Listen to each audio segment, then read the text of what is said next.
Well, hello, hi, hello, and hi. Oh, my voice just cracked. Did you? Did you hear that? I don't know how many times I'm going to say hello. Hello.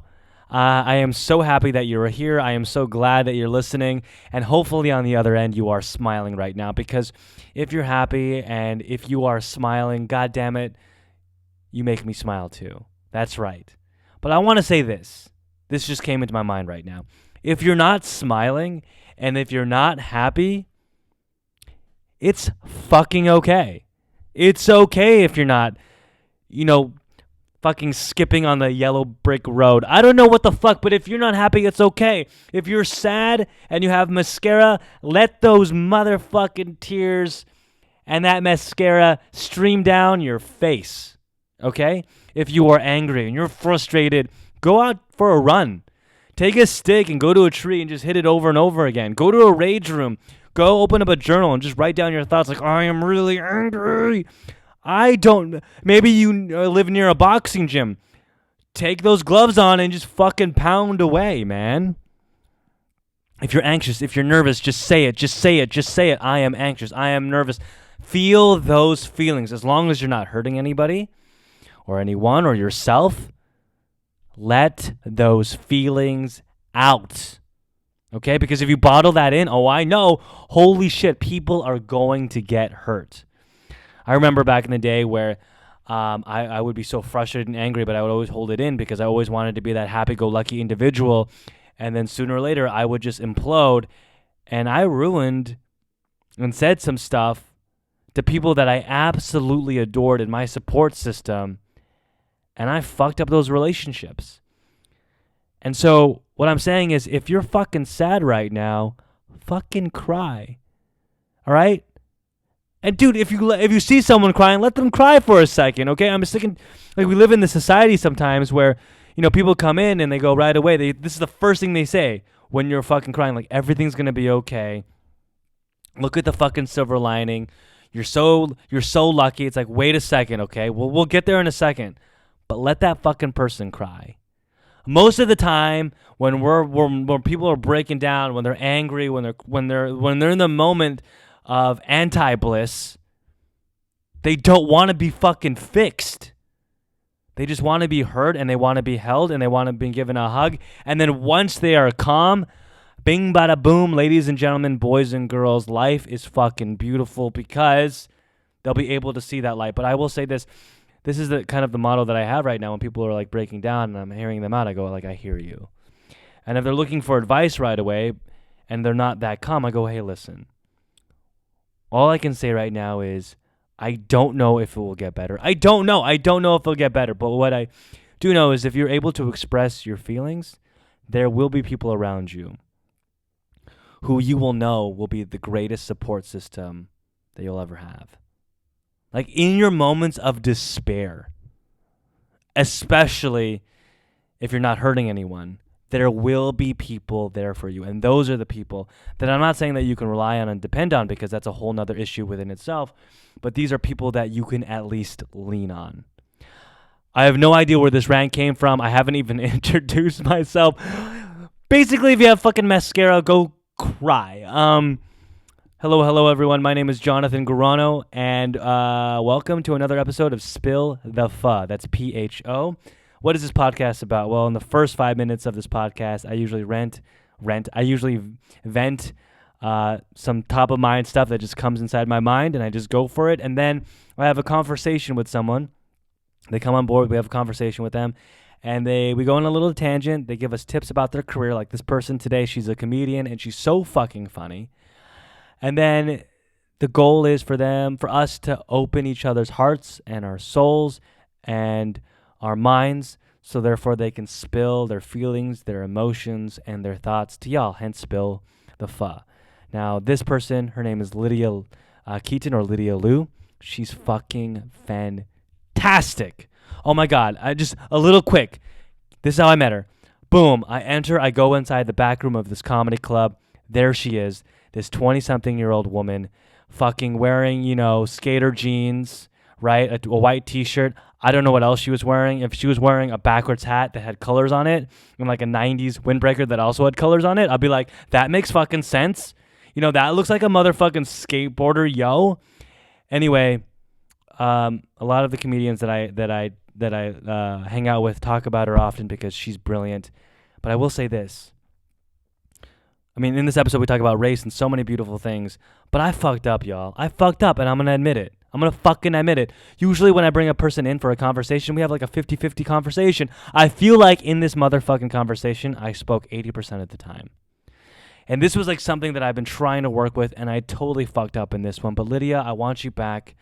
You're fucking amazing.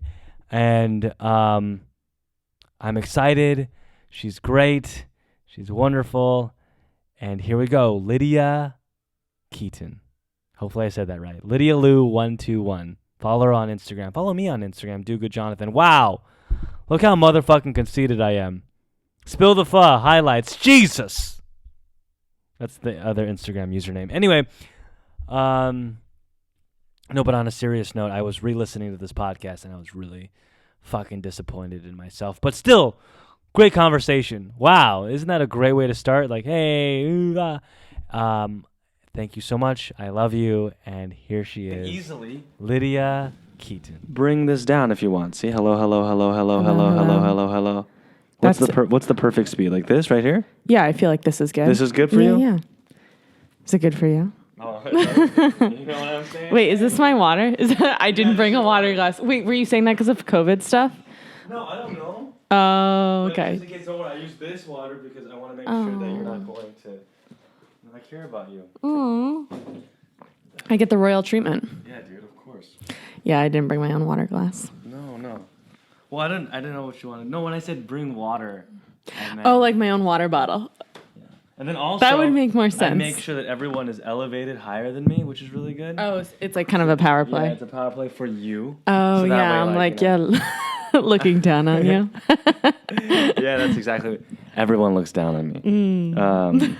It is hard. Even myself, Hey. I look at myself in the mirror. I'm like, God damn it, Jonathan, I love you, but fuck you. Do you ever do that? Yeah, definitely. Every day. Every time I go to the bathroom, it's you're a little bitch. Do you ever have a mirror in front of you when you're sitting down and taking your whatever you guys do? I realize you don't stand up when you pee. No. No. Well, in my bathroom, I don't have a mirror in front of me. Okay. But I have been in bathrooms where you really just got to lock eyes with yourself while you're doing your business. And that's also like very strange sometimes because. Okay, as a dude, which is kind of cool, it's like, shit, do I have to perform for myself before I pull down my pants, Right, but because you want to make sure that it looks still kind of, like, okay, when you're in a locker room, for example. Okay. You kind of want to be, like, with the other dudes. Do you? Well, I don't shave and take care of myself for women. Oh, it's for men. It's for the men in the locker room. At your gym? Or which locker rooms are you going to? When we did go to the gym. Yeah, when we went it's like, hey... Okay, you look like that. I look like this.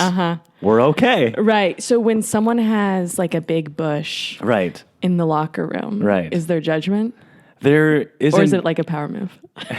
It's only a power move if the thing protrudes outside of the bush. Oh, it's like, oh, you can actually see the entire thing. So it's like, okay, did he trim it just a little bit? Like, what exactly is he willing to do to showcase the full frontal of what he possesses? Oh, got it. So if like pubic hair removal for men is solely to better present their penises. It's a present. Okay, got it. Because I don't know the stereotype, but a lot of women have told me I don't really care. Yeah, I feel like I think that within the community of women that exists in the world that we don't care as much. I mean, I know you don't speak for all of them. No, but I do. I do. But a lot of women have said that they do care about, the bearded area. Like, is it trimmed really well or whatever? Yeah. I have a joke about a beard, actually. Oh, you can tell me. Well, it's just basically, the premise is like a man can actually it's kind of a mean joke. A man can kind of have a bad face. Right. But then he grows a beard and like he can really present as like a rustic mountain man. Oh, yes. Like I do think a beard kind of like Paul signals. Bunyan. Yes, signals toughness and like I'm going to be able to take care of you. And I was seeing that when I wrote the joke, I was seeing this guy at the time who who had a beard. Right. And we were on a walk and he goes, yeah, I hate the wind. And I was like, okay, he can't protect me. This guy's got to go. The beard was just, I was fooled by the beard. Fooled. Yeah. I mean, you can't have the wind make him fall. If he hates the wind, what else does he hate? We can't go on a camping trip. No, you He's cannot. not going to be able to pitch and a you're tent. white, so you love camping trips. I do. I've Yes. actually kind of been like reckoning with that side of me in recent days. Of course. Like, you know, I'm like, do I go camping anymore? And I think the answer might be no. Well, as long as you still have the mindset of that movement that's inside your head to keep on pressing on that gas, that, you could still do whatever you want to do. Just have that checking, the privilege of like, holy shit, can I hike? As in, like, what does it mean to hike? You know? And I do think like time. I mean, this is going into a more serious note, but like that's fine. Timing, that's beautiful about this podcast. Yeah, wonderful. That like maybe right now is not the time to go on a big old backpacking trip. Right. Like, you know, right now because it's such, I feel like a moment. Like maybe use that time to show up to protest or expend your energy towards specifically the Black Lives Matter movement. Educating yourself, which is very important. Right. That is like the crucial part, I think. Yes. Yeah, I do think education is big. Although I was having this conversation with my friend last night about how a lot of like on Instagram through email chains, people are like, read this material, like read this, watch this, listen to this. And there's no way that like sometimes it's like a full curriculum of literature. It's a lot. Read. It's a lot. And there's no way that everyone who's pushing this out has read every single one of those things. So I think there is this kind of like problematic thing of people vouching for like material that they haven't read themselves. I feel as long as you're doing your part about at least reading one specific thing that can at least get you going, that's what matters to me. Because I live with 3 housemates and I absolutely adore them. However, it's been very difficult since January, even until now, especially because they don't believe in the words privilege. They don't believe in like. It took them a hard time to make them understand about microaggressions and little things like that. Wow. So it came to a point where we were arguing like 3 nights ago, where they go, "How can we know if you don't educate us?" And I go. Dude, that is not my responsibility. Yeah, wow. And it's like, it always sucks because here I am, I have to be calm. I have to make sure that I'm not using my emotions, so therefore you can listen to me. Yeah. And, but do you not see how unfair that is? And they go, life is unfair. And I'm like, now do you understand how this whole situation can arise about why this matters? Yeah. And so we finally That's what they said. They said life is unfair. So presumably these are 3 white men? 2 white men, 1 white woman. Oh, wow. Yeah, it was very... Oh it's my been, gosh, I'm sorry that you kind of No, this week has been like very trying to a point where like one of them is French and I love him. He's new. Yeah. But he literally wants to go to... He really wants to go to a protest. Oh, okay. And I go, why? Yeah. And he's like, oh, so that way I can... understand what's going on and all that. I'm like, that's wonderful. Yeah. But I'm going to feel very, uncomfortable. Yeah. But it's not only do I have to watch you, but then I also have to, educate you about what's going on. Yeah. And so that's been something that I've been kind of like struggling with because I do have a lot of friends that come from the right. And throughout my entire years, it's always been like, okay, when can I speak up? When can I say something? Because I understand the game, and the game of life is there's these certain rules. If I want to move up in this corporate ladder, in this corporate world, or in the circle of that I'm in, so therefore people don't think that I'm too sensitive. People actually listen to me. What code switch do I have to have? And this week especially, it's like, you know what? Fuck it. I don't need to have this code switch. Yeah. I'm going to do whatever the fuck I want. But it's been like a little back and forth. I don't know why I'm venting to you right now, but that has been it's been like more noticeable. And now I'm just making sure that especially my white friends, when some microaggression comes in, it's like, I don't need you to like fucking defend me, but you can like make a little joke or something, so therefore you can dissuade that person who said XYZ about me. Yeah, I mean, there's so many things about what you just said that blow my mind. The fact that they go, how can we learn if you don't educate us? Do they have social media? Do they have an Instagram account? Because there's been so much material out there that they can click on and they can read or they can watch. Like I know Amazon and Netflix, like when you go on to watch Netflix now, like the media or the material that they have at like on the front page is like all material like relating to the Black experience in America and like documentaries about that. That must be really hard. I'm really sorry. I'm fortunate to live in a house. My roommate's like very, well, first of all, my roommate's non-binary. So I think it's helpful to live with someone who kind of is part of a group that is oppressed or kind of can like look through a lens. Obviously, they don't understand the Black experience, but they understand the experience of being someone who is seemed as less in our society. Right. And just generally a very smart person. So I feel like my experience at home has been like, we have these conversations that feel like we're, on the same page, but and we're also two white people, so we can speak about it without emotions because it's not our experience. Unless someone calls you ignorant, and then you're like, you get a little bit. Yeah, but even still, it's not like I don't have to pull from experiences of like walking down the street and feeling like I was maybe going to get murdered because of the color of my skin. I've never had that. So when someone asks me about it, I don't, flash back to that, which, if you're a Black person, maybe you do. Or you probably do. I mean, I feel comfortable with you as a person of color. Like I'm like, okay, this person, if something happened, she would just shut the fuck up and just listen. You know what I mean? Yeah. And that's like very hard for somebody. And listen, I'm not even a Black person. Right. So I make mistakes consistently. Yeah. Also, I'm a fucking man, so I go through I fuck up all the time. But as I've been talking to more of my community members, like people of color, pretty much. We've learned that we're actually sometimes even harder on ourselves to make sure that we're always checking each other. That sometimes we placate to white individuals and we don't allow them to not only check themselves, but just to use their privilege. And I think this movement is kind of like helping us to go, hey, it's not our responsibility.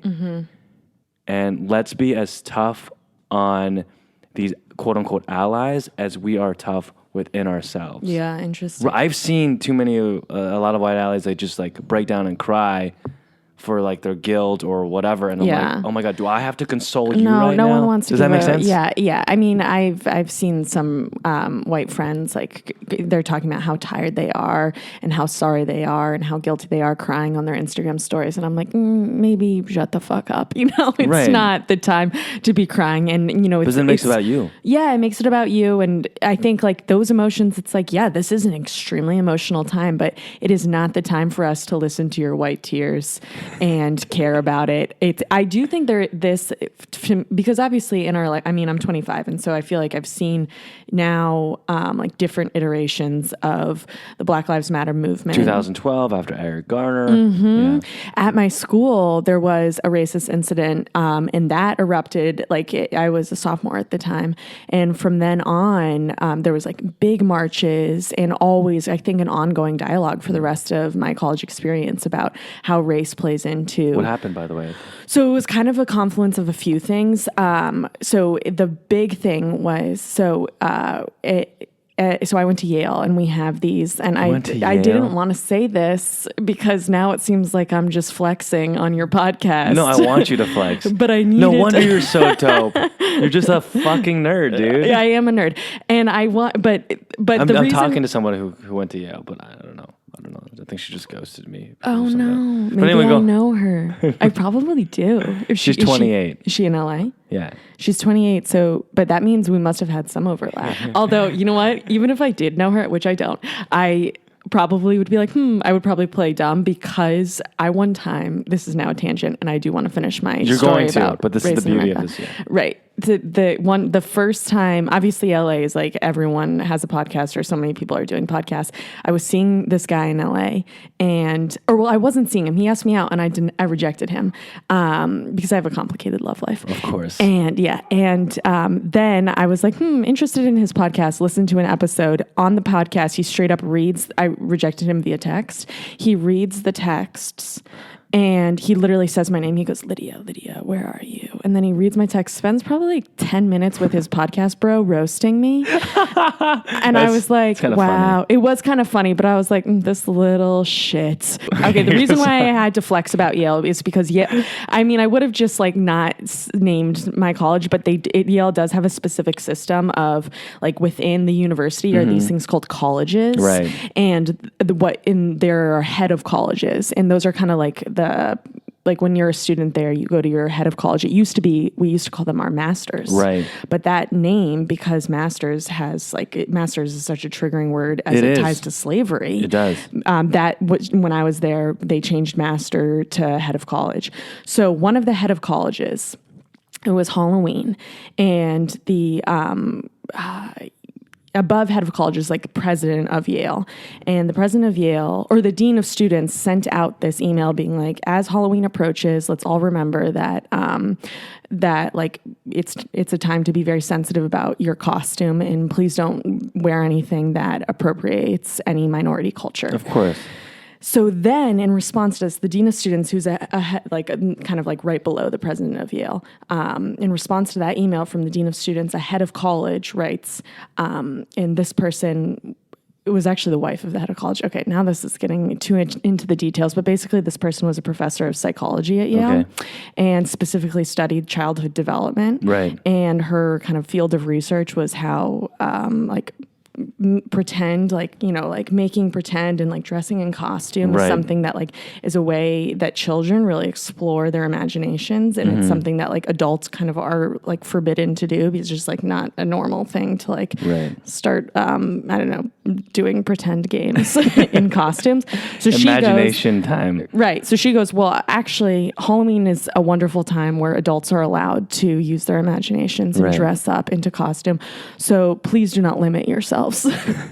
And the students were, and like the response to this was like, that is so fucked up. When the dean of college, like the dean sent this email being like, don't be racist.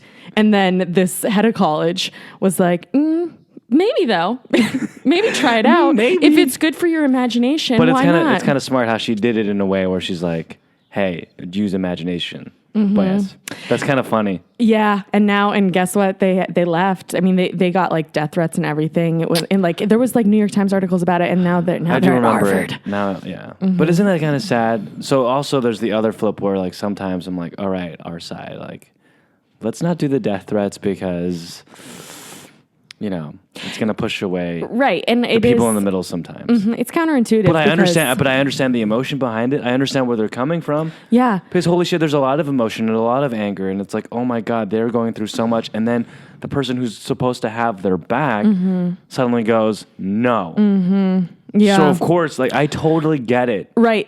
When a person in power is like, actually, it's okay to maybe be racist. It's like you're like in a position where you're supposed to protect us. We're your students. Like fucking, where are you, bro? But I mean, it happens on both sides where the emotions can really get to somebody, and I can't blame them sometimes because you can only hold it in for so much. Right. As I told my French housemate. By the way, I'm not naming their names, so that's okay. If he didn't understand about like just why can't you just like block it all out, like fuck those racist people, just block it out. Yeah. And I go, imagine this. Every single day, someone comes up to you and goes, "You're an idiot." They may not say it like blatantly, like you're a fucking idiot, but they remind you that you're an idiot. Like maybe they'll scoff, maybe they'll do something. Over time, that's just going to build up. And psychologically, you're going to have a difficult time in life. Right. Because that's going to trigger some part of your brain. Right. It's like getting abused. Have you ever gotten abused when you were a little kid? Domestic violence? No. Okay, yeah, thank you. Yeah, I do. I deserve to be congratulated. Wasn't abused. Good parents. Fuck yeah. Thank you, Dad. Thank you, Mom. I crushed it. I crushed childhood. Yes. I like to make fun of domestic violence because it's very funny. It's a naturally funny thing. Yeah, I mean, because I got it, so I figure okay. like just to make it light of it, it's funny. Anyway, That was a joke. Me saying it was. Yeah, I know. That's why. No. That's why you're a comedian. We're good. This is what I want. This is what I want. Yeah. It's like, how do we make these tragic things funny sometimes? I do think the beauty of comedy is that you can make material that is normally very dark and very hard to talk about. For example, abuse or racism in America. Right. I think the most Dave Chappelle does that really well. Dave Chappelle, Chris Rock has an amazing bit about police brutality. I think just comedy is an incredible way to talk about things. Exactly. Make people be like, oh gosh, that is true. See, that's the fucking beauty of art. Mm-hmm. That's why we need it, because it can open people's minds and still be fucking entertaining. Yeah. Like during the civil rights movement, a bunch of like songs came out. I don't know these songs. Mm-hmm. But I know they fucking. But they happened. Marvin Gaye, like, hey, thank you. Yeah, I have to definitely research that. Fuck my life, but that's okay. But anyway, I was like, imagine every single day that happens to you. That's just going to fester in, and suddenly, the rage. Yeah. So I do understand that rage, but there's like sometimes there's a limit, and there's just a lot of like internal things. Like in my community, with a lot of people struggle with like, okay, this is not fucking Pain Olympics. Mm-hmm. How do we make sure that, we're telling the right stories? Because every single individual in the world goes through pain and they deal with it their own separate way. And we can't delegitimize anybody's pain. Right. So that's like something that, in my community, like in my family especially, or in my like group of other POCs, that's something that we always like constantly debate with now. Yeah. Right. So it's like, but anyway, yeah. Yeah, but you were saying about, so you were abused. Oh, yes. And you think that like if you go through abuse, like there's certain things that can trigger it that just like make you react in ways that it's like you can't control that. So imagine microaggressions, right? Yeah. It's like, going in, working in a corporate place. It's like, oh, Jonathan, why aren't you bringing Filipino food? Or using like maybe a Chinaman, or maybe the phone rings and, my Asian friends have names that are not of the normal society visions of what names should be. And so, their kid will laugh at it and it's like, okay. Or, little things. Like it just like slowly adds up. Mm-hmm. Okay. Do you have a mental health issue? Yes. Oh, what is the what do you deal with? I would say primarily depression, although in recent years anxiety, but mostly depression. Do you take anything with it? I used to, and then I stopped, and then recently I've been like, should I take it again? Lipitor, Abilify. Wellbutrin. Okay. Was what I used to take. Well, actually, I was on 3 different ones. Oh, tell me. Wellbutrin, lithium, and Adderall. Dude, lithium is for bipolar disorder. Dude, I'm bipolar, and I will say this. Lithium fucking sucks, am I right? Well, so I didn't notice anything. It goes like this, and it's like, ugh. But then I understand so that means the Adderall, like, will spike you up. Oh my gosh.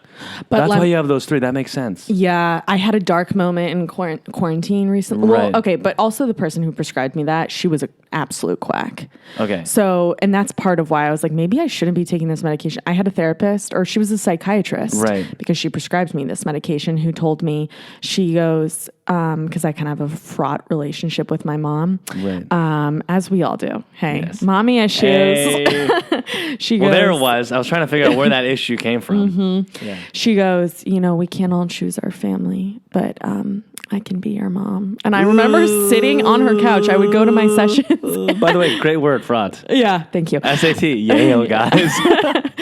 I'm flexing my vocab. I want you to. This is great. Oh, good. Well, but I was sitting on her couch in her fucking weird ass house that like smelled like mothballs that I would have to Uber to when I was in college. No, not her office. There were so many problematic parts of the whole experience. This is very problematic. I know. And I was like, okay, that doesn't seem right. And then I kind of just started to really think about like the way she was unprofessional. I was like, okay, and then maybe I should stop taking this medication because it didn't really feel like it was affecting me. But I still have an Adderall prescription. Ooh. Through my primary care physician. That's not good for bipolar disorder. No, I actually think so. I don't take Adderall every day. Studies show that people with bipolar should not be taking Adderall. Yeah, I think I shouldn't take Adderall, but let me tell you this. I'm being very vulnerable, but that's because I don't really give a fuck. That's a part of this podcast. Okay, so we break each other down. Okay, good. And maybe you can relate to this, maybe not. I'm here to listen to you. Go on. Okay, so I've had a really difficult time in quarantine, in the sense of like it's, you know how some people are like, quarantine's been great for me. Quarantine has been horrible for me. Are you an EFP? What's your Myers-Briggs? I actually think I'm an introvert. This is the environment that I relish in. I relish in like going to open mics, going to comedy clubs, like hanging out around a lot of people, being able to kind of like passively listen, sometimes choose to be actively part of it, but like not feel like just be around people, but not ever feel the pressure of like a one-on-one hangout, or probably honestly, like I like just like talking to you right now, but maybe like going on a hike with two friends. I'm like, I'd rather just go alone, honestly. Right. But I really do miss like being out and about, especially with like the comedy community, because I truly love them. But I've also like gained a lot of weight in quarantine, and it's been sad. But I had this Adderall prescription. I was like, maybe if I just start like really railing my Adderall every day, like I'll just like lose this like 10 pounds that like is making me absolutely hate myself. So on like earlier this week, this is recent. I was like, okay, I'm going to start taking my Adderall, because I used to only take it like maybe once every 2 weeks, because I didn't like how it made me feel, because probably I do have a little bit of bipolar, and it would make me feel like like I would. Because like, it goes like this, but remember, bipolar, you are gonna. And you come down and you have the worst headache. You feel horrible. Right. You sometimes puke. I've never puked, but okay. but you go into a dark place, right. and then you don't sleep that well, and you wake up with just like oppressive loneliness, you know. Yeah. You get it. I mean, everyone does. Yeah, everyone That's does. normal, right? No. But then so I took like I had like 10 milligram tablets, and I took a full tablet of Adderall, which I never do. Normally I just take like half or a fourth. And boy, oh boy, did I have a bad day. And did I lose any weight? No. And so I was just like, wow, I'm never taking Adderall again. Fuck this. Dude, I'm so sorry. Yeah. You got to get it. Well, first off, we don't have all that money. But therapy gives you the ability to vent, and it also provides you to find your own practices. Yeah. And a psychologist is there not to give you any practice, but just to give you fucking medication. Yeah. But like, do a lot of research. I've done a lot of lithium, dude. Yeah. Will go like this. Yeah. If you're bipolar, and Adderall will make you go like that and jump around too much. Oh, okay. Were you able to sleep with the Adderall? Oh, no. See? Yeah. And that's No. not good, because I do think like Sleep is so important, and sleep and exercise. and also figuring out what to eat. Yes. So high sugars, for example, or gummy bears will fucking make me like, my brain will like not like it. Yeah. Salmon's really good, omega-3s for me. Like really like red meat. Right. Also fucks me up in my head for some reason. So are you really into diet? Oh, I am. That's 100. When it comes to my like bipolar shit, Yes. I've trained myself to be like, okay, what are the triggers that people do that I'm like, I have to like be careful of?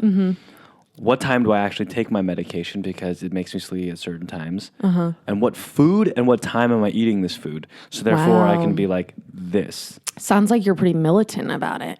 I have to be, but even then I still have my highs and lows. But I like it, because now, even though I have my highs and lows, because the medication that I take gives me still some highs and lows, but it's not that strong.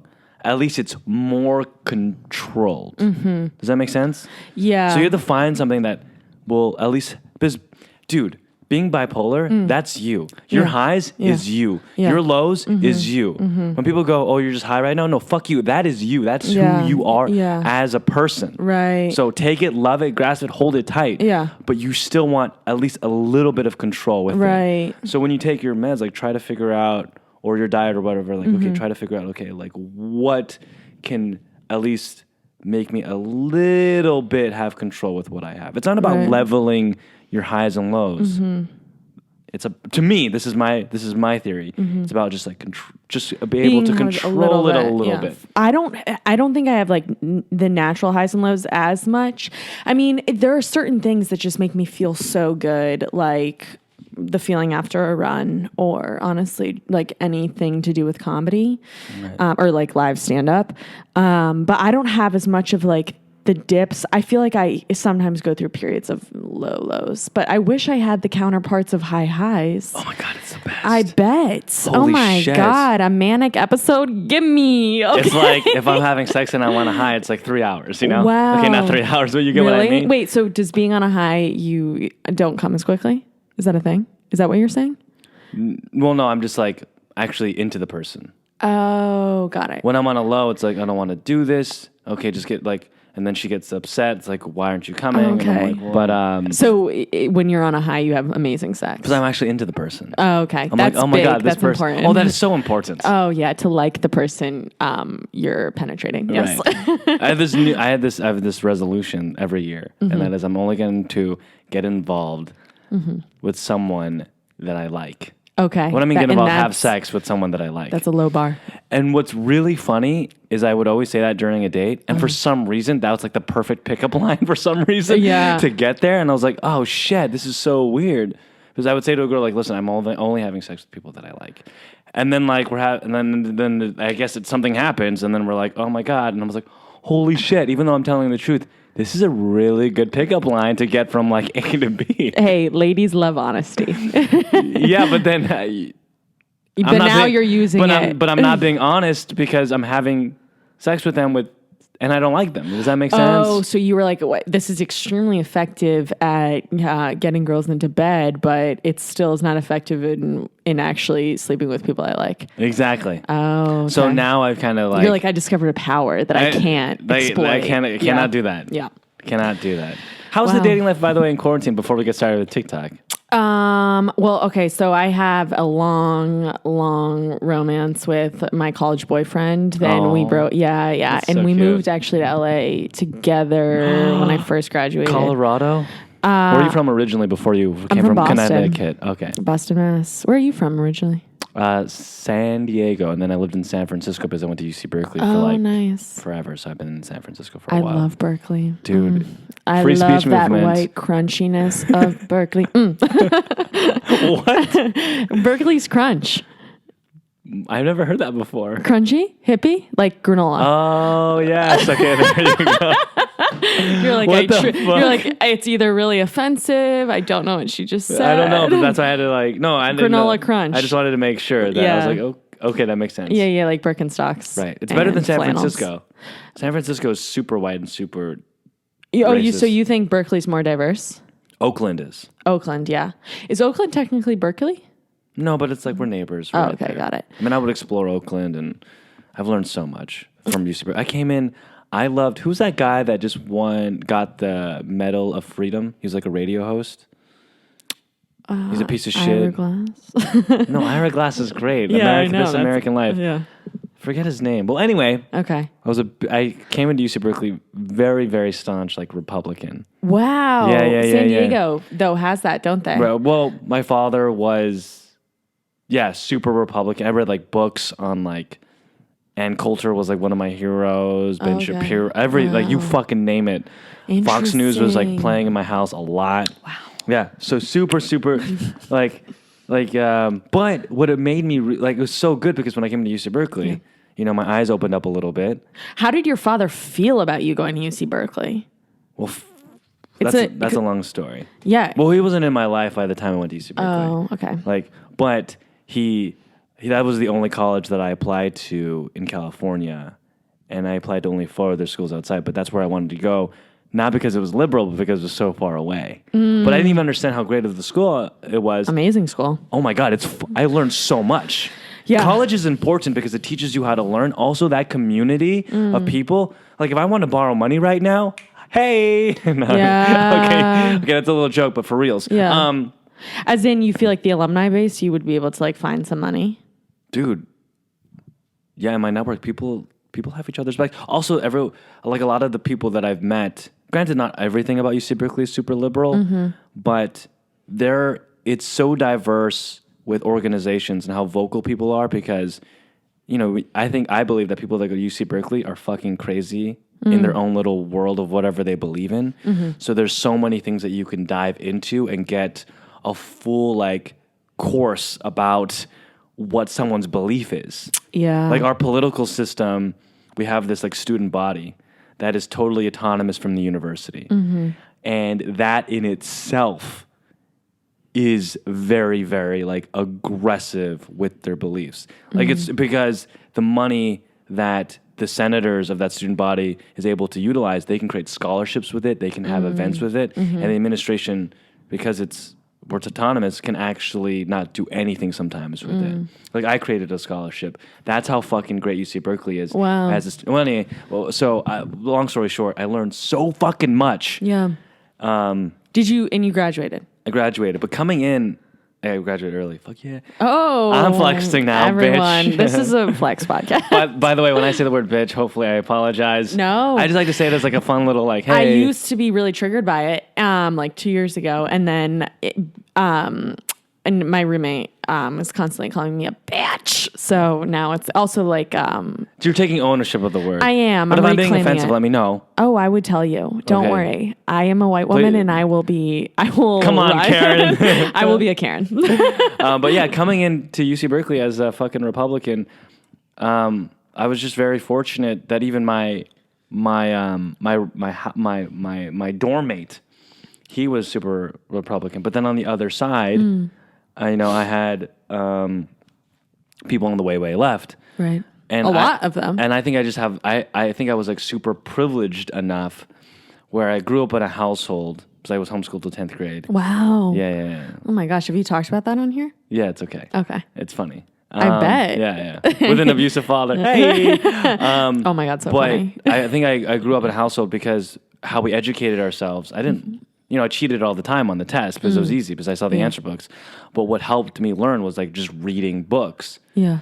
And so when my father finally left and I was in college, it's like, okay, here's my opportunity to be in this great school with so many fucking resources. Yeah.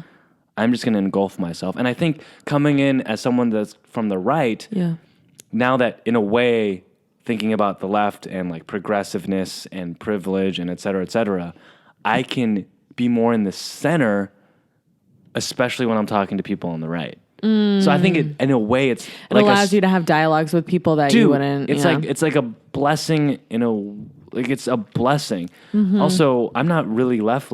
Like I'm not a Bernie dude. You know what I mean? So I'm not a Joe Biden right now either, because he's a piece of shit. Okay. Yeah. So Elizabeth Warren, was that your gal? That was my gal. Like I was like, motherfucker, let's go. And she just didn't even have a fighting chance. I know. I'm so Bummer. fucking sad. Yeah. But Trump is going to win, by the way, in this year. Do you actually think so? Because I heard a recent poll that he's not. He's doing the worst he's ever had. Okay, so here's the thing. In 2000, my job, as you know, is we're going to get into the TikTok in a second and the course. And don't worry, it's gonna fly by like this. And the TikTok thing, I'm really fast. I'm really good. I mean, look at the whiteboard. Like I know you're so legit. I'm into marketing and I love it with a passion. Well, that's your job, right? Right. I love it so much. That's really cool. But I also love telling stories and I love content. That's why I love comedians and that's why we're fucking doing this podcast and that's why I'm still trying to build up my shit. But I love fucking marketing. And in 2016, I was like, oh, Trump's gonna win. Yeah. Before he was the candidate for the Republican Party. Yeah.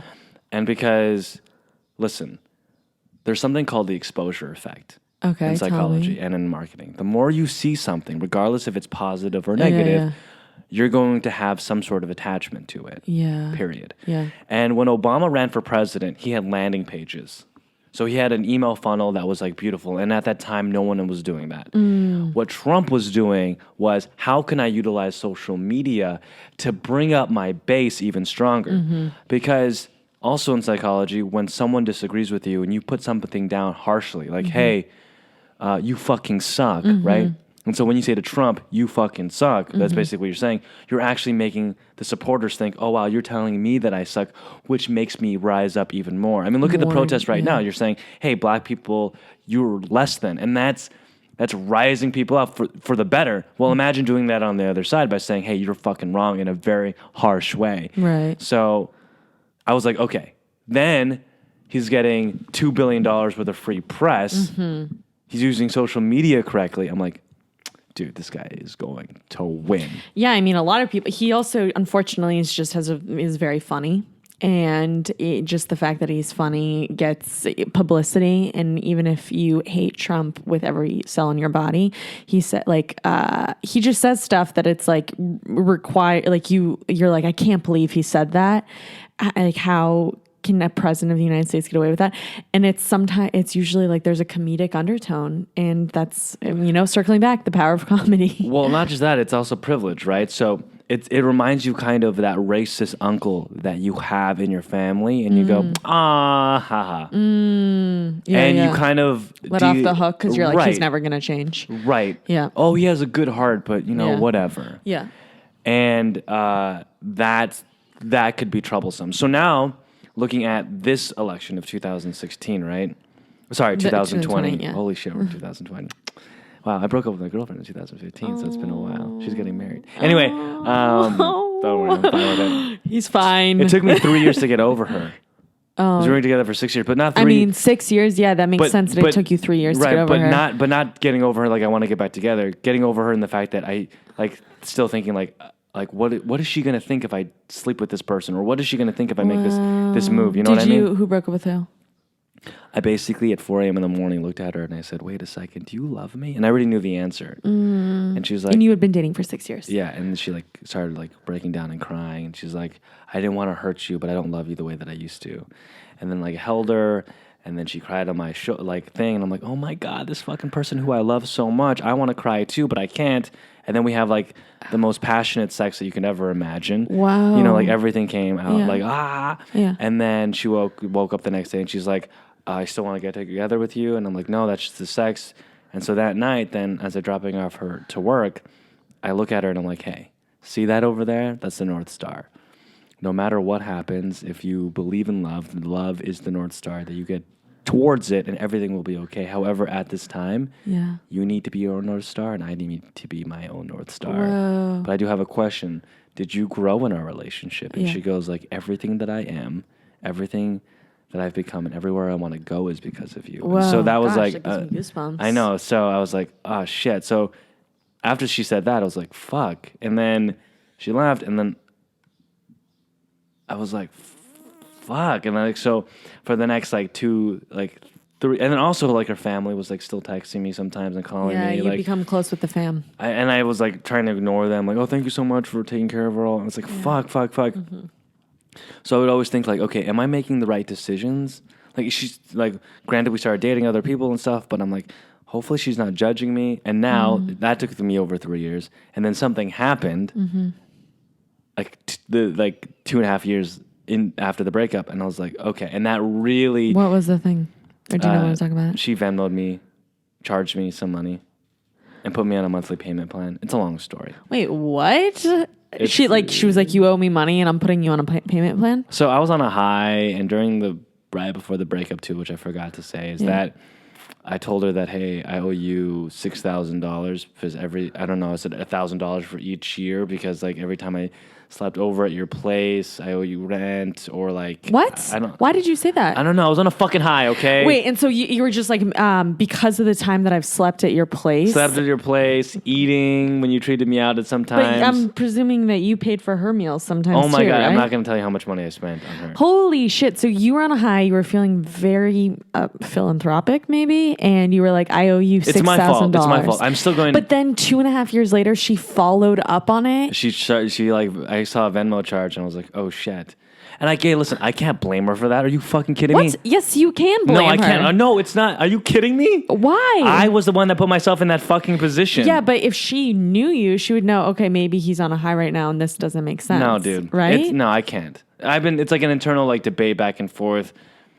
Some friends agree with my statement and some don't. And What's your statement? My statement is I put myself in that position to say that, and it's my word and it's my promise. And then why did it take her 2.5 years to be like, "Yeah, you're right, you owe me money"? Well, I kind of did something wrong. One of her friends I thought was really cute that she was connected with. Yes. And I don't know what the fuck. I just was like, "Hey, you in the area? You want to go on a date?" Wow. Okay. So you asked her friend on a date 2.5 years later, though. So maybe okay. Yeah, but I mean, they weren't friends. There's in the circle of friends, but that was So my they bad. were peripheral friends. But that's my fucking bad. That's my bad. I don't know. No, dude.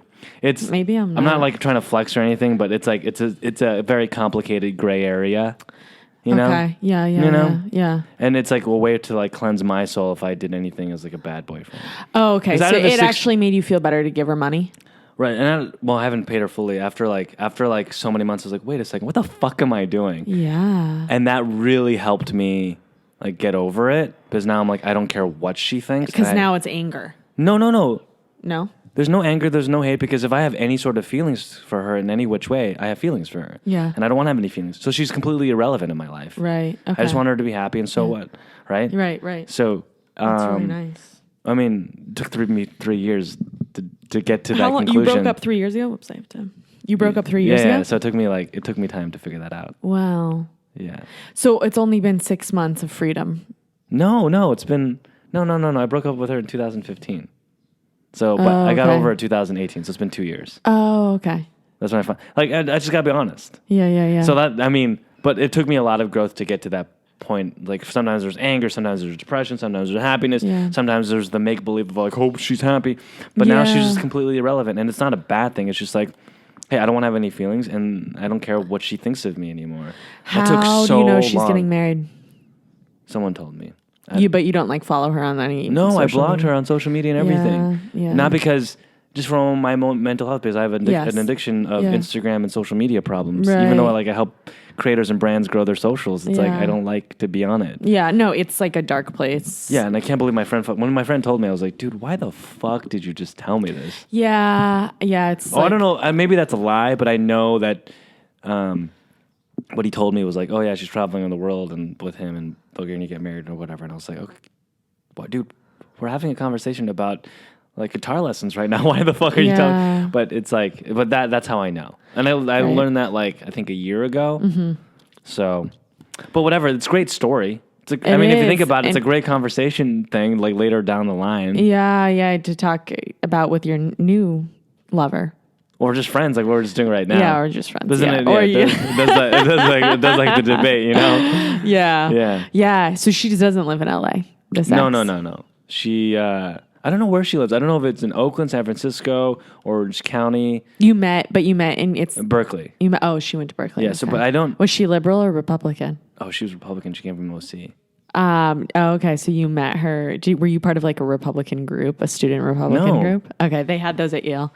And I was like, dude, just shut up. Oh, no, I debated with a lot of people from the Republican Party, that's for sure. Oh, okay, No, cool. I was part of like Filipino Academic Student Services where we go to community colleges and high schools to outreach about higher education. That really opened my door because as I was doing that, some Filipino kid was like, dude, if you can do it, I can do it. And I was like, what the fuck? This that's like amazing. 16-year-old kid saying that. And then I saw him 2 years later at UC Berkeley and he's like, it's because of you. And I was like, okay, this is why representation matters. Exactly. Just for this moment. Yeah. And so that helped so much. Yeah, that's an interesting, not to co-opt to that, but an interesting segue into how I feel about my TikTok, because I do feel like a lot of my followers are young white girls who like look at me and they're like, oh, I identify with this woman because she's a white girl.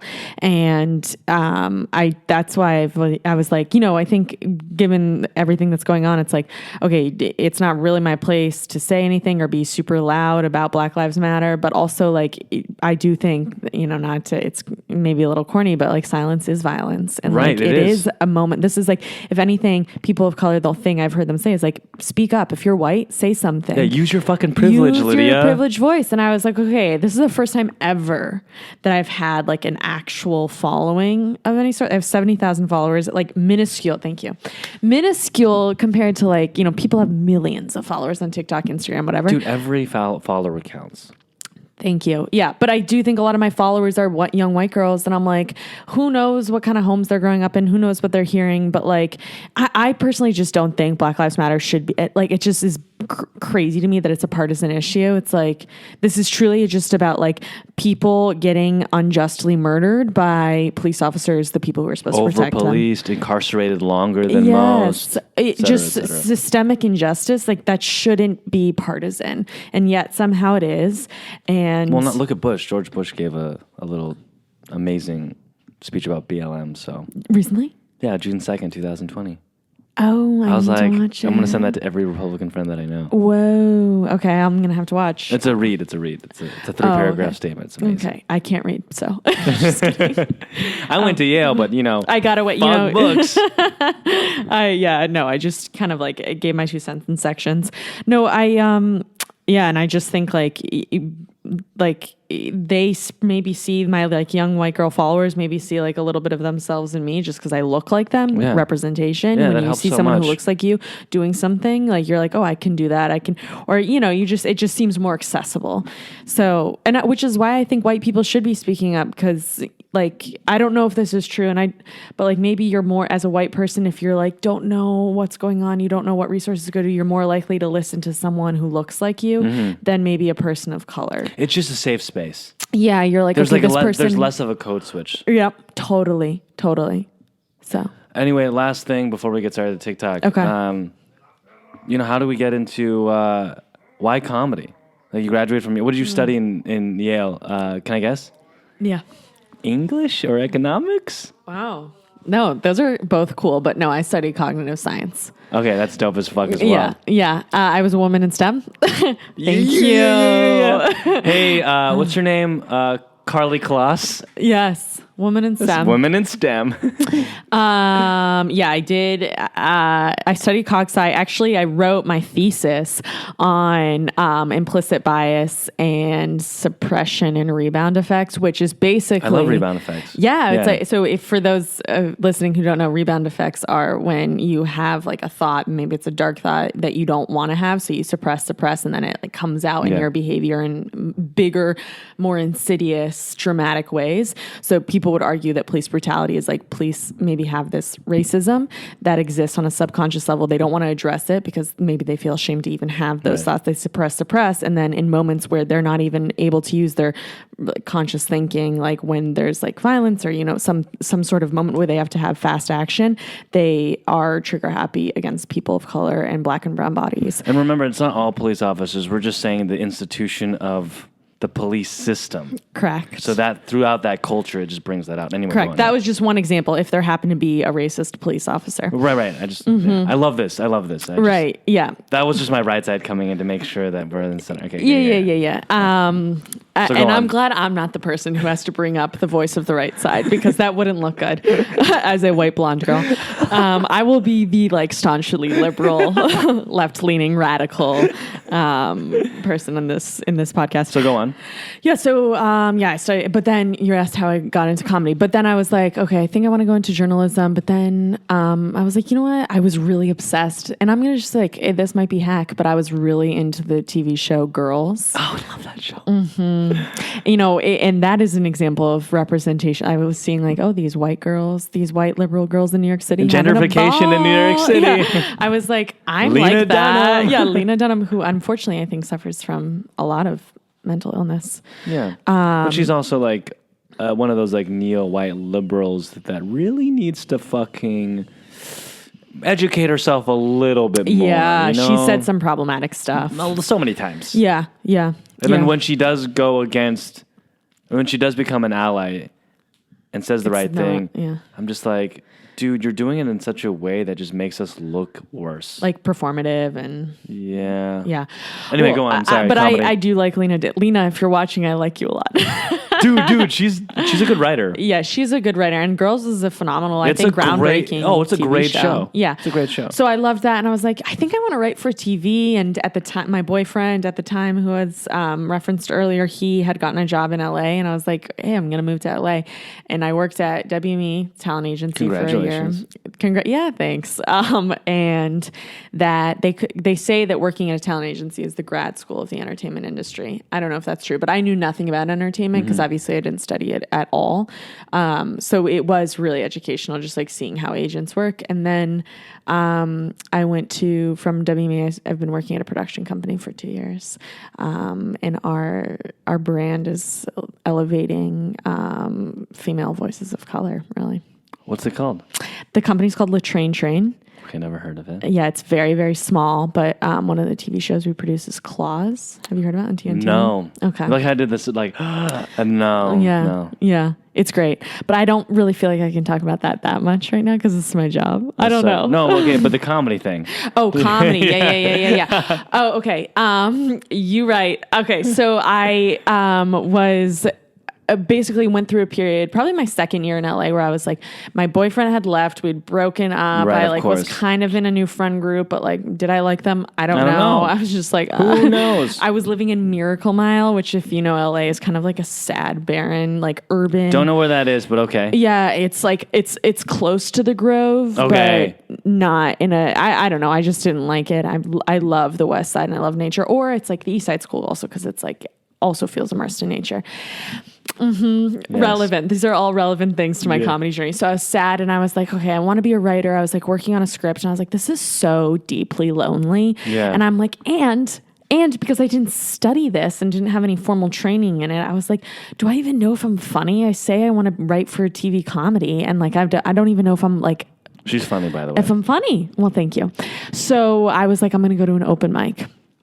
And I went to Bert's Back Room, which is like... Oh, Bert's Back Room, yes. Oh, love it. Rachel Cuthbert's her God, I business. miss improv shows and stand-up comedy shows. God. Yeah. My safe space. Anyway, go on. Yeah, so I went to Bert's Rachel, and... she performed at one of my open mics. She Not did? open mics, sorry.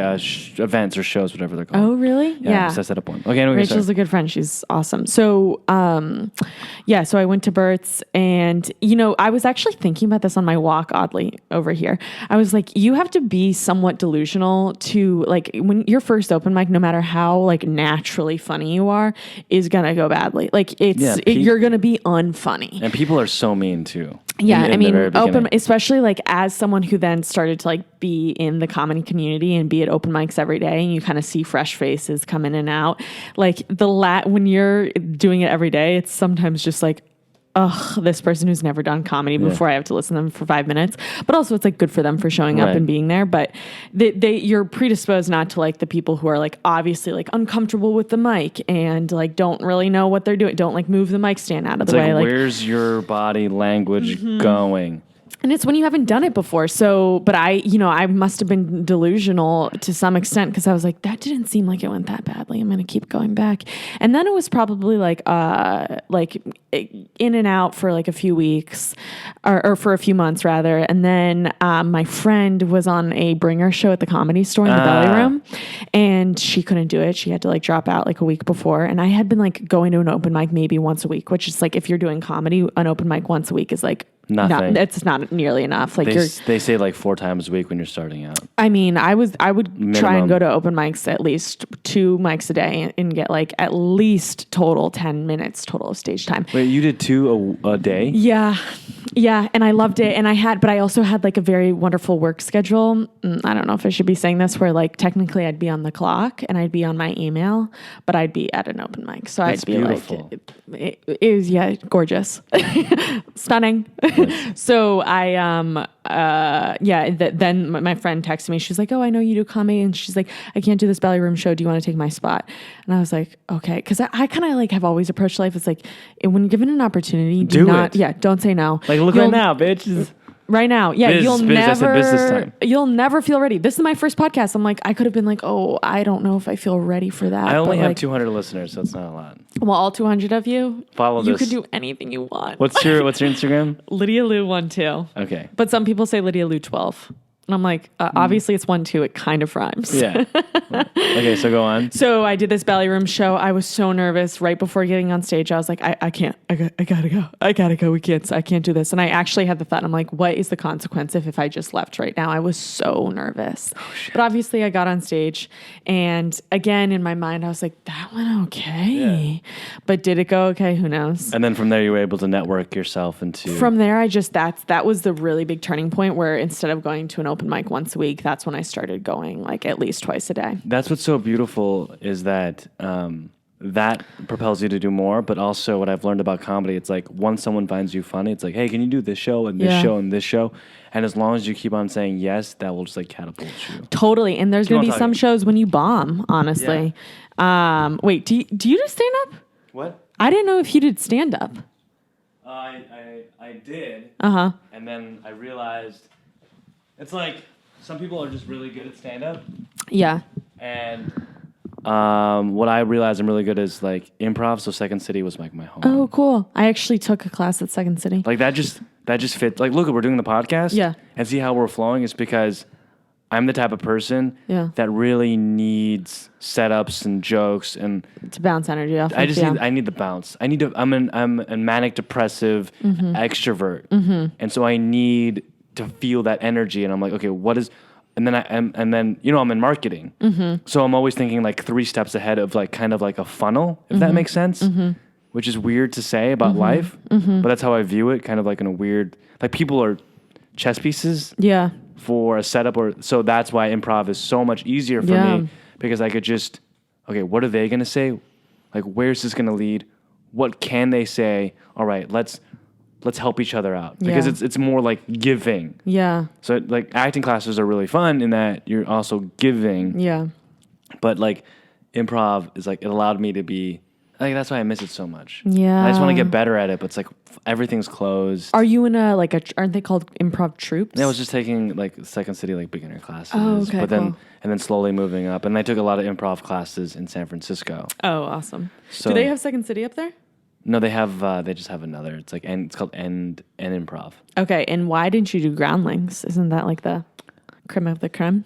I mean, I was working all the time, and I don't think I was like ready. Yeah, because that's like really competitive, right? But also the breakup like really helped. And after the 3 years, though, like when I moved to LA in 2018, started like really trying different ways about how to get into comedy. And in 2019, in July, that's when it like fully started. Like, I went to, you know, Pretty Funny Women? Yeah, I took a Pretty Funny Women class. Dude, I love her, Lisa. Yeah, Lisa's great. So I emailed her. Shout out to Lisa. Shout out to Lisa. I know. Sorry, I'm using my male privilege. I just cut you off, but no, I don't even know what I was saying. It was bullshit. So keep going. No, you did the 2. You did Ever Since Then after the belly room. But that was the end of the story. So you didn't cut me off. Oh, okay. Yeah. Oh, that's it. Yeah. So that's how she got into comedy. And that's it. Yeah. Well, yeah. We'll keep going. I emailed Lisa and I was like, so I was emailing a bunch of comedians. Like, I saw her on Instagram and I was like, hey, how the fuck do I get into stand-up comedy? Yeah. And then she gave me a list and I responded with like a lot of emojis and like, I fucking love you, thank you. And then she's like, come to this show. Yeah. And I came a week early because I didn't know that, I didn't see the date properly. But while there, she was like, what the fuck are you doing here? Who are you? I'm like, I emailed you. She's like, whoa, you're a week early. And then we just hugged each other. Oh. And then I turned around and I saw Caitlin Allen. Yeah. She's been on this podcast. Great. Oh, yeah. Really? I did a show with her. I did actually a show at the Pretty Funny Women studio with her. She's great. Yeah, She's one of my very funny. She's one of my really good friends. Oh, really? Yeah. That's awesome. We have so many conversations about so many things. I only crossed paths with her, I feel like, in the final 2 weeks right before COVID. Yeah. We were on 2 different shows together within the same week. And I remember thinking she was super funny. She's really funny. She works at the Laugh Factory, right? Yes. Caitlin Allen, shout out to you. And she edits podcasts. She was going to edit my podcast, but there's a lot of things. Yeah. But I love her to death, and she's the best. Like, I fucking... Okay, anyway. So then we just, like... I was like, yo, what's... Like, we just looked at each other, and it was like... Again, my extroverted energy self was just like, motherfucker. And she was like, motherfucker. You have an energy that... it's very welcoming. When I met you, I remember you were so kind and like extroverted in a way that I think sometimes extroverts can be intimidating, right? Because it's like, whoa, this is a lot, but you have so much energy, but it draws you in. Like you really are like magnetic. Thank you so much. It's because the secret, everyone, is you look at someone up and down, and instead of thinking like, what can I judge? You think, what is the best part about them right now in this moment? Yeah. Say it, mention it. Because you said I had nice skin. Right, I just remember that because I was like, oh, I worried I had acne. Yes. And you were like, you have beautiful skin. Right. You try to stay away from like looks. I try to stay away from looks, but like being very specific. Like I love the watch or love what you did with your hair, love the earrings, or if your skin is glowing, I'll say that. Does that make sense? And so by throwing that out, you say it. Literally. Because in our fucking life, a lot of people do.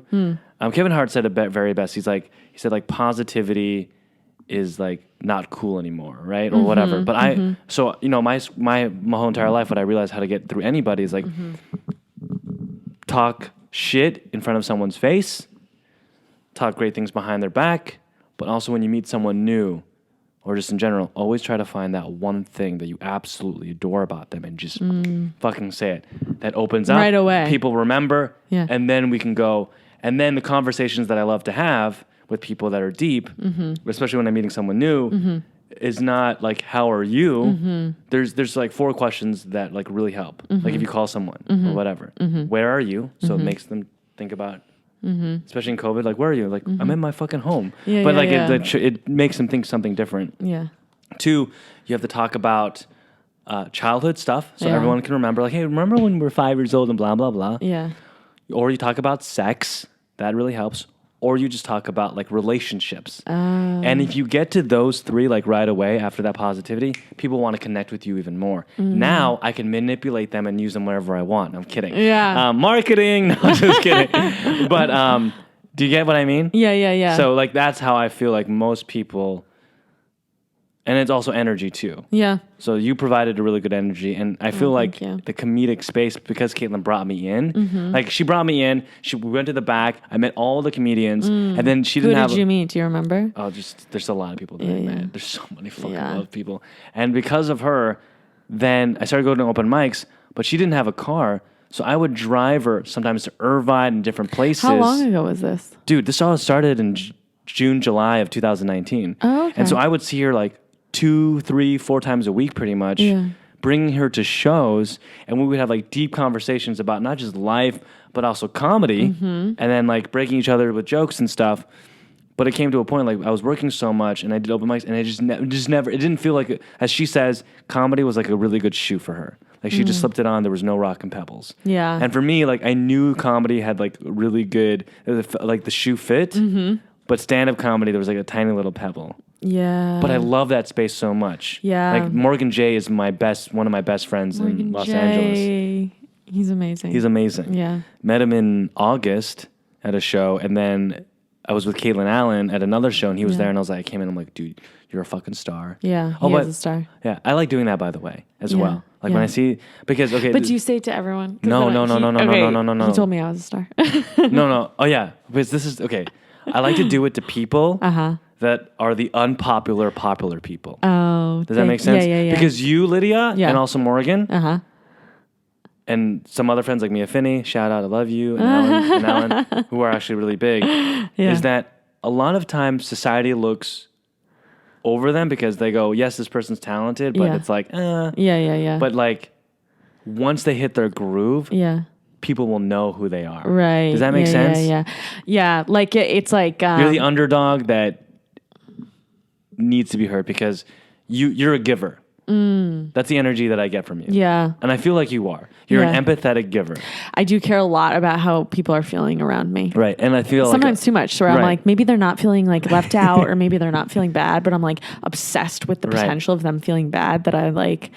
Then I'm putting that energy in, and it's made up, and they're actually feeling fine. But I'm like, are they okay? And I feel a lot of success. I mean, I've been doing YouTube and influencer marketing and so many things for 8 years now. Yeah. And being in that space, a lot of people that are successful, and you have to be like this, are usually more in like the taking giving section rather than like most giving. Yeah. Right? Like they're somewhere in between. They take and they give. Right. Or they're more takers than everything. And that's just that's just their minds. Like one of my best friends, super successful, but that's where he is. And that's okay. That happens. He and so just I'm like, takes. And so I'm just like, well, not, you know what I mean? Yeah. Like I'm just like, okay, that's why he's going to be successful. I get it. Yes, he's a star, but he's following like a formula funnel. But can I also just say there was a book. My friend cited this book because there was this kid in college who was like very, very successful, like won this big award at the end of college. But everyone knew he was like not a good guy and was a total taker. Right. And then my friend, because I was like upset about this because it was like, oh, that's unjust. And my friend was like, there are 3 types of people. There's like givers, takers, and like people in the middle. And the takers will initially in their first like and this was like more career, like about a career path, but like in the beginning of their career, they'll like experience a huge amount of success because they're taking, benefiting from that taking. But in the long term, it's the givers who end out. Not all the time. Well, you know what? I like to believe it is all the time. But I hear you. Yeah. I hear you. I'm seen. I mean, the best way to be greedy is to give. Okay. Tell me more. No, that's the basic saying. Yeah. Wait, so you have a friend who's the taker and he's already very successful. Well, no. He's like in the middle. Okay. Right? He gives sometimes. Well, I mean, he's learned to be so empathetic and everything, and he's a good guy. Yeah. I mean, I'm not going to have friends that are complete takers. Yeah. But I'm saying in this space, in this influencer space, it's a lot of like narcissistic ego, because you have to fucking have to. I mean, you're fucking recording yourself on like you have to be. Like you have to be. And I'm not going to knock anybody for that, because, hey, you're fucking successful. It's part of it. It's part of it. You have to, you have to play the game, and that's not bad at all. When I first started putting out funny videos, they weren't funny at first. You kind of have to convince yourself. You have to be like, you're great. This is funny. Yeah. Because in order to put yourself in the position where you're trying to be funny and then you blast that out to every single person you've ever known via your Instagram or social media or whatever it is, that's so cripplingly embarrassing for like when it's like not funny.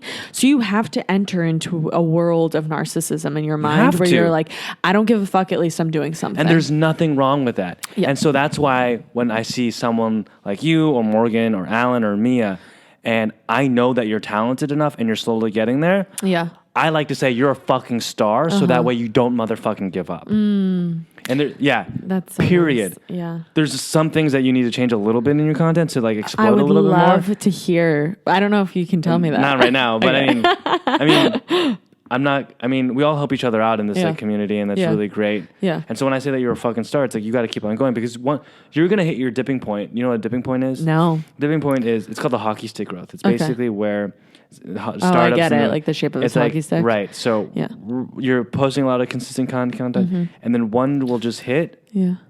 And then you just fucking explode. Really?